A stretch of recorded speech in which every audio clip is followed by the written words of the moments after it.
আমি নিয়ে নিচ্ছি 2টা ডিম। ডিমটাকে আমি ভালো করে মিক্স করে নেব। এরপর এখানে 1 কাপ দিয়ে দিচ্ছি লিকুইড দুধ। যেসব বাচ্চারা ডিম দুধ একদমই খেতে চায় না তাদেরকে এইভাবে বানিয়ে দিলে কিন্তু তারা অনেক মজা করে খাবে। ডিম আর দুধটা মেশানো হয়ে গেলে এরপর এখানে 1 কাপ দিয়ে দিচ্ছি ময়দা। স্বাদ মতো কিছুটা লবণ দিয়ে দিব। এরপর সবকিছুকে আবারও ভালো করে মিশিয়ে নিচ্ছি। রেসিপিটা আপনারা কে কোথা থেকে দেখছেন কমেন্ট করে আমাকে অবশ্যই জানাবেন।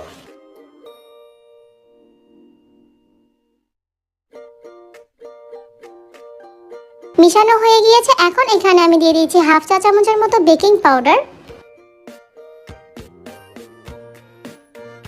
এখন আবারও ভালো করে মিশিয়ে নিব।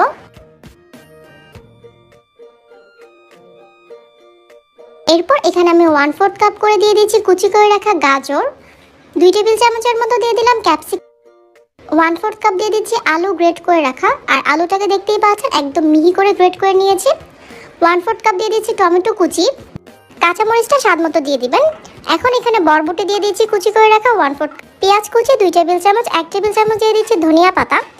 এখন সবগুলো সবজির সাথে আমি লিকুইড মিক্সারটাকে এইভাবে মিশিয়ে নিচ্ছি।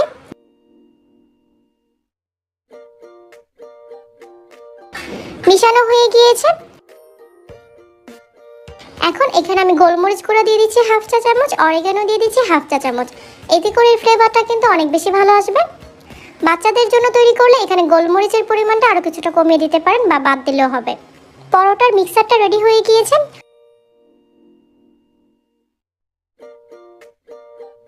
চুলায় প্যানে সামান্য তেল গরম করে নিয়েছি। এখন এখানে হাফ মিক্সার আমি দিয়ে দিব। এরপর উপর থেকে গ্রেট করে রাখা মজারেলা চিজ দিয়ে দিচ্ছি। বাকি হাফ মিক্সারটাকে এখানে আমি দিয়ে দিচ্ছি। চুলার আঁচ লোতে রেখে 10 মিনিটের জন্য ঢাকনা দিয়ে ঢেকে এটাকে কুক করতে হবে। 10 মিনিট পর আমি ঢাকনাটাকে খুলে দিচ্ছি। এখন এরকম একটি প্লেটের সাহায্যে খুব সাবধানে এটাকে এভাবে উল্টে দিতে হবে। এটা কিন্তু খুব সাবধানে করতে হবে, তা না হলে কিন্তু এটা ভেঙে যেতে পারে।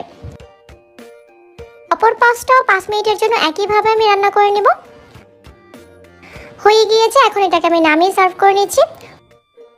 খুবই সহজ আর দারুণ মজার এইভাবে ডিম পরোটাটা আপনারা বানিয়ে দেখবেন। ছোট বাচ্চারা সহ বড়রাও কিন্তু এটা অনেক বেশি পছন্দ করবে। রেসিপিটা আপনাদের কাছে কেমন লেগেছে কমেন্ট করে আমাকে অবশ্যই জানাবেন। আজ এই পর্যন্তই। সবাই অনেক বেশি ভালো থাকবেন। আল্লাহ হাফেজ।